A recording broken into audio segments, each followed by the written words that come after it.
जिस रामू के पास खाने को अनाज नहीं था, वही रामू 500 करोड़ की कंपनी कैसे बना बैठा। ये कहानी आपकी जिंदगी बदल देगी। रामपुर नाम के एक छोटे से गांव में रामू नाम का एक गरीब किसान रहता था। उसके पास विरासत में मिली सिर्फ 2 एकड़ सूखी जमीन थी। रामू के दिन की शुरुआत सूरज उगने से पहले होती और ढलने के बाद खत्म। लेकिन मेहनत के बावजूद साल के अंत में उसके हाथ सिर्फ कर्ज और फटी हुई कमीज ही लगती थी। गांव के लोग उसे ताना मारते थे, रामू खेती छोड़ शहर जा और मजदूरी कर, कम से कम 2 वक्त की रोटी तो मिलेगी। पर रामू की आंखों में अपनी मिट्टी को सोना बनाने का सपना था। एक साल भयंकर सूखा पड़ा। रामू की सारी फसल बर्बाद हो गई। घर में खाने को दाने नहीं थे। उसी दिन रामू ने शहर की एक बड़ी मंडी का दौरा किया। वहां उसने देखा कि किसान अपनी सब्जियां कौडियों के दाम बिचौलियों को बेच रहे हैं, जबकि वही सब्जियां शहर के अमीर लोग 10 गुना दाम पर खरीद रहे हैं।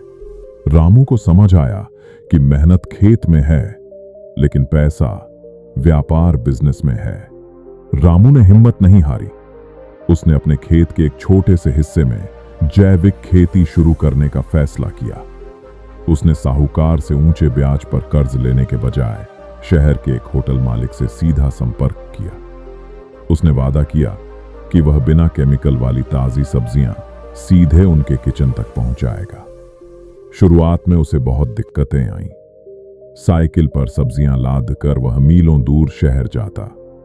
कई बार सब्जियां खराब हो जाती, कभी ग्राहक नहीं मिलते, लेकिन उसने हार नहीं मानी। रामू ने समझा कि सिर्फ पसीना बहाने से काम नहीं चलेगा। उसने इंटरनेट और सरकारी योजनाओं का सहारा लिया। उसने ड्रिप इरिगेशन टपक सिंचाई सीखी ताकि कंपनी में ज्यादा पैदावार हो सके। उसने अपने जैसे 10 और गरीब किसानों का एक समूह बनाया। अब वे सिर्फ किसान नहीं थे, वे एक सप्लाई चेन बन चुके थे। 3 साल की कड़ी मेहनत के बाद रामू ने अपना खुद का ब्रांड रजिस्टर कराया, रामू ऑर्गेनिक्स। उसने बिचौलियों को पूरी तरह हटा दिया। अब उसकी सब्जियां सीधे बड़े बड़े मॉल्स और 5 स्टार होटलों में जाने लगीं। जो रामू कल तक फटे कपड़ों में घूमता था, आज वह अपनी बोलेरो गाड़ी में डील करने जाता था। अगले 5 सालों में रामू ने फूड प्रोसेसिंग यूनिट लगाई। अब वह सिर्फ कच्ची सब्जियां नहीं, बल्कि ऑर्गेनिक अचार, जैम और मसाले भी बेचने लगा। उसका टर्नओवर 1 करोड़ को पार कर गया। उसने अपने गांव के 200 युवाओं को रोजगार दिया।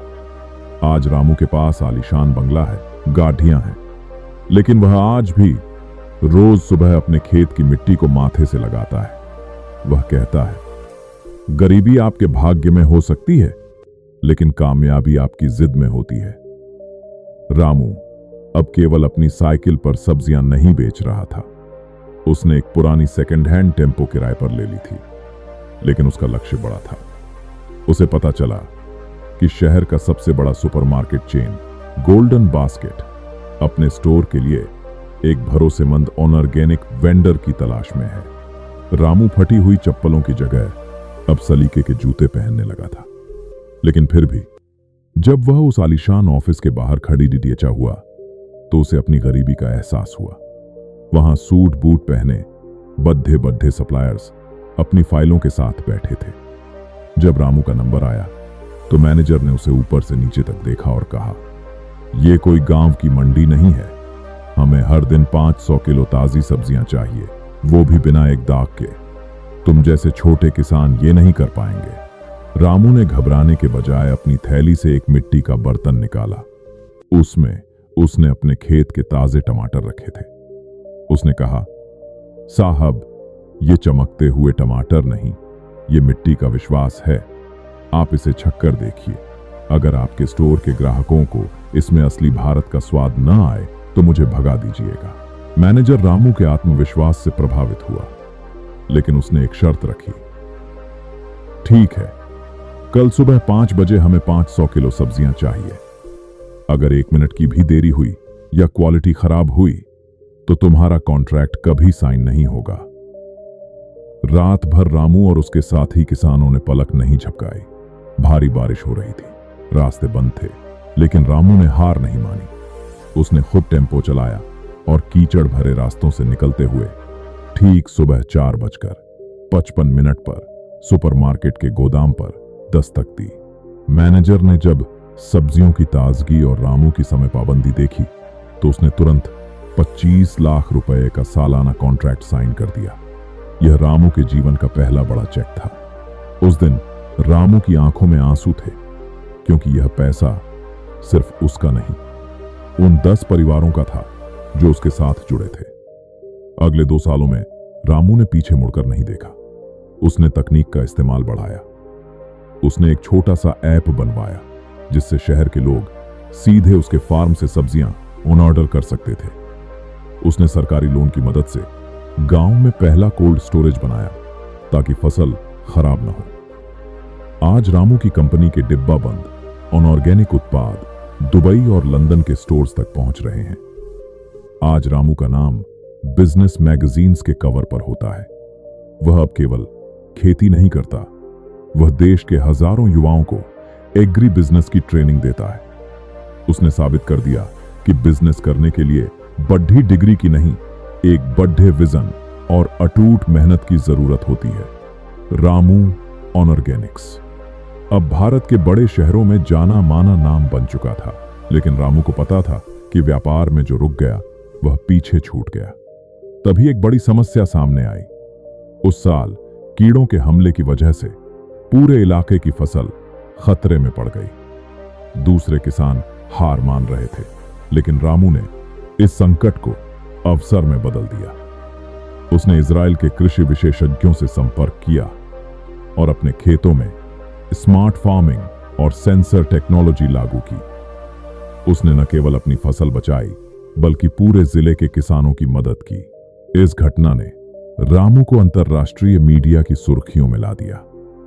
एक शाम रामू को दुबई के एक बड़े रिटेल ग्रुप के मालिक का कॉल आया। उन्होंने कहा, मिस्टर रामू, हमें आपके केमिकल फ्री उत्पादों की शुद्धता पर भरोसा है। क्या आप हमें हर महीने 50 टन डिब्बा बंद ऑर्गेनिक अनाज और मसाले सप्लाई कर सकते हैं? यह 100 करोड़ रुपए की डील थी, लेकिन एक बड़ी चुनौती थी, एक्सपोर्ट क्वालिटी और पैकेजिंग। रामू ने अपनी सारी जमा पूंजी और इन्वेस्टर्स से मिले फंड को एक हाईटेक प्रोसेसिंग यूनिट में लगा दिया। उसने गांव में ही एक ऐसी लैब बनाई जहां हर बीज की जांच होती थी। उसने पुराने ट्रैक्टरों की जगह अब आधुनिक मशीनों और ड्रोन्स का इस्तेमाल शुरू किया जो खेतों की निगरानी करते थे।